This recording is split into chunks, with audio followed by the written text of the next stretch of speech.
Off, Leo Sheehan, Lisa Van Timsche be given floor privileges for the remainder of the 116th Congress. Without objection. Thank you very much.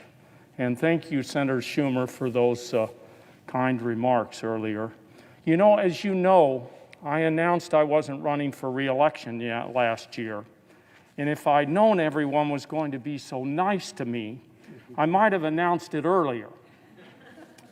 I'm not the only senator who's giving a farewell speech. Many of us got to hear Lamar Alexander last week. Lamar is the perfect example of what a United States Senator should be. Before I was wet behind the ears in the Senate, my first week here, Lamar invited me and my wife Jill to dinner. There it began. Jill and Lamar's wife Honey became fast friends, and Lamar and I grew closer, building the kind of friendship that is essential here in the Senate. We worked together to get things done for our states, bolstering our national laboratories and conserving our great outdoors. Something else we shared was Mario, our barber in the Senate barbershop. And to be honest, that's the best place to learn the wisdom of the Senate, sitting in Mario's chair. Friendships like I have with Lamar and with Mario are what I will miss most about the Senate, the friendships. And because, as any good senator will tell you, friendships are what get you over the finish line. I will cherish the friendships I've forged over the last 12 years. I will miss serving the people of New Mexico in Congress. The greatest honor of my life has been doing that.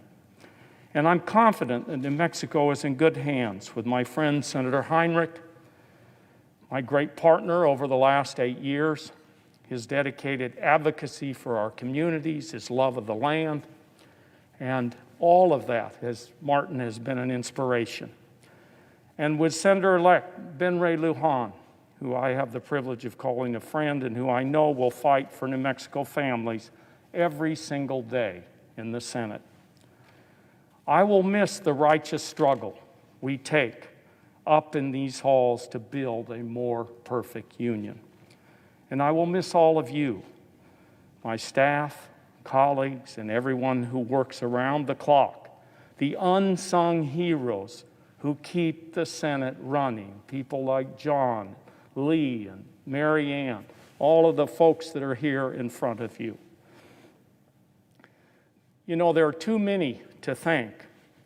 First and foremost, I thank my staff. Every senator here knows we're only as good as the people on our team. And as my friend Patrick Leahy says, we senators are often just a constitutional impediment to the staff. And over the years, I've been blessed with staffers who are full of talent, skill, drive, and heart. Madam President, I don't want to leave anyone out, and so I ask permission to enter into the record a list of all my staff who have been part of Team Udall. And I want to say thank you from the bottom of my heart to each of you for your hard work, your public service, and your commitment. And I want to thank my family, to my parents, Stuart and Lee Udall, who instilled in me the will to do good and to be good. And to my brothers and sisters, my sister Lori, who's here, and cousins who have supported me throughout my 3 decades in elected office. Thank you to our daughter Amanda, my forever campaign manager, and our son-in-law, Judge Jim, just recently a judge in New Mexico, for their constant love and support. And most importantly, thank you to my brilliant and beautiful partner of 42 years, Jill Cooper Udall. Jill has been my rock. She's been my chief counsel. She's been my everything, and I couldn't have asked for a better partner to have this public service adventure. And it's truly been an adventure for this son of the West, For after 20 years, 20 plus years, it's time for me to go back home. As the great Western writer Wallace Stegner wrote, it is not unusual, it is not an unusual life curve for Westerners to live and to be shaped by the bigness, the sparseness, space, clarity, and hopefulness of the West. To go away for study and enlargement and perspective that distance and dissatisfaction can give, and then to return to what pleases the sight and enlists the loyalty and demands the commitment. Stegner said that we fall into two categories. We're either boomers or stickers. Boomers pillage and run. Stickers are motivated by affection, by such a love for place and its life that they want to preserve it and remain in it. And I'm telling you here today, I'm a sticker. I'm also an optimist, and I want to be more accurate. I'm a troubled optimist. I've tried to open my eyes to the challenges we face while never losing conviction in our ability to meet those challenges. As the scientist Rachel Carson said, one way to open your eyes is to ask yourself, what if I had never seen this before? What if I knew I would never see it again? I believe this nation has arrived at a moment when we are opening our eyes to the enormous challenges before us and also to their solutions. Our planet is in crisis, facing mass extinction and climate change. Our people are in crisis, ravaged by a pandemic that has laid bare the inequities of our society. And our democracy is in crisis as the people's faith in their government is shaken. We cannot solve one of these crises without solving the others. And that's why I'm troubled. But all I have to do to be optimistic is look around me. I look at the young people across this country who are calling for change, for climate action, for voting rights, and for immigrant rights, for economic and environmental and racial justice. They've held sit-ins in my office, probably yours too, and they're demanding that we do better. And their determination gives me hope. And I'm optimistic as I look back on the small acts of kindness and the big acts of progress that defined my time in the Congress. I believe that there are lessons in these accomplishments. Now, you may know me as someone who wants to reform the filibuster. But to be clear, I've always supported the talking filibuster. So if you'll indulge me, and by the rules of the Senate, you have to, you can leave, but I get to keep talking. I'd like to talk about a few of the highlights of my career and what I've learned from them. As you know, protecting America's outdoor treasures is a cause close to my heart. It's something of a family project. My family homesteaded in the West almost 180 years ago. And like generations of Udalls before me, I grew up with a special connection to the land, to the gorgeous, untamed beauty of the West, to the 60-mile vistas, snow-covered, rugged mountains, alpine lakes, and abundant wildlife. Mitt Romney knows this. Our great-grandfathers settled the same small Western community. Stegner called the West the geography of hope. It sure is for me. It's what has inspired much of my public service. And that's why I'm so proud of what we've accomplished together to conserve our natural heritage. On the Appropriations Committee, we've worked together for resources for our public lands and environmental protection on a bipartisan basis in the face of massive proposed cuts. And we've held off anti-environmental riders that have no place in these bills. Thank you to my friend Lisa Murkowski, who has been the best partner I could ask for in this work. In New Mexico, where public lands are central to our way of life, we've had enormous success unlocking tens of thousands of acres of enchanted land for all of us to enjoy and for Martin to hunt on, every now and then. Each of these efforts was collaborative and community-driven, and that collaborative work culminated in one of the biggest conservation victories in American history, the passage of the Great American Outdoors Act. Thanks to the determination of a grassroots coalition and many champions here in Congress, we got this bill over the finish line. For the first time, we've realized the promise of the Land and Water Conservation Fund. The promise my father envisioned 55 years ago, almost 55 years, when he helped create our nation's most successful conservation program. After more than 20 years of fighting for this in Congress, I'm thrilled we got it done, and we got it done together. The law is a model for how conservation and economic recovery go hand in hand. It will help us achieve the urgent goal of protecting 30% of our lands and waters by 2030. Enacting the Great American Outdoors Act at a time of immense division is a tremendous feat, and it tells us a lot about what we're capable of. It tells us that conservation is popular, a political winner. Environmental protection can be an area of cooperative action. It must be if humanity is to survive and prosper. As I talk about my love of the land, I cannot neglect to acknowledge how much I've learned from the original stewards of this land, Native Americans, indigenous people. I got my start in politics working with my father, fighting alongside the Navajo uranium miners who had been hurt, many had died, and they had been hurt by this nation, by our nuclear weapons program. My work as vice chair of the Indian Affairs Committee has been the honor of my lifetime.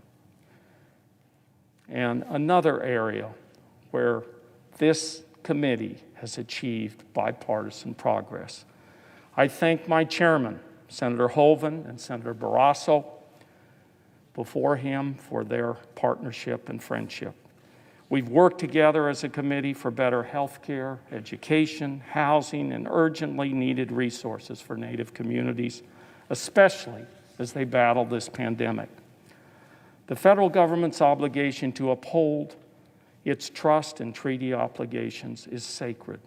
Some of my proudest achievements have been the result of working with tribal leaders to advance Indian country's priorities to support New Mexico's 23 tribes. Recently, a bipartisan coalition passed legislation to strengthen the principle of tribal self-governance, provide Native entrepreneurs critical resources, and secure investments in Native language revitalization. The achievements I remember most fondly are ones like these, those we did together.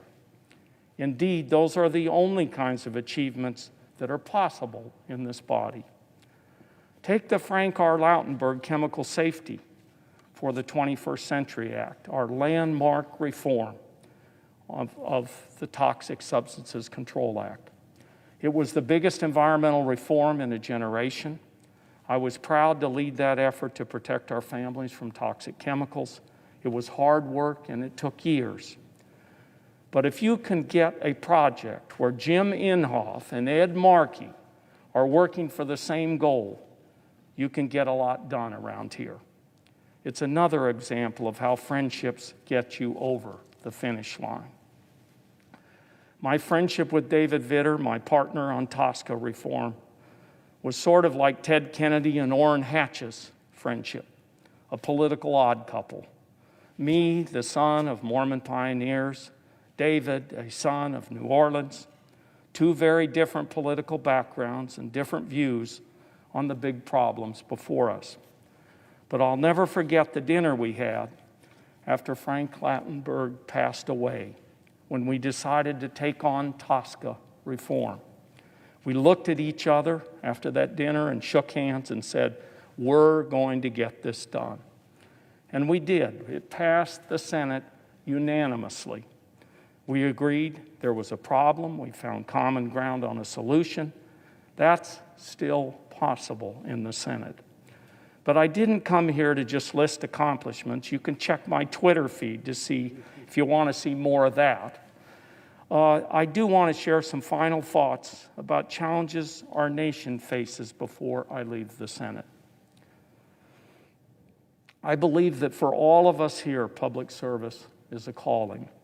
It certainly is for me. In my life, I've had the privilege of learning from many dedicated servants. One of them was Senator John McCain. Senator McCain was a friend to me and a friend to my family.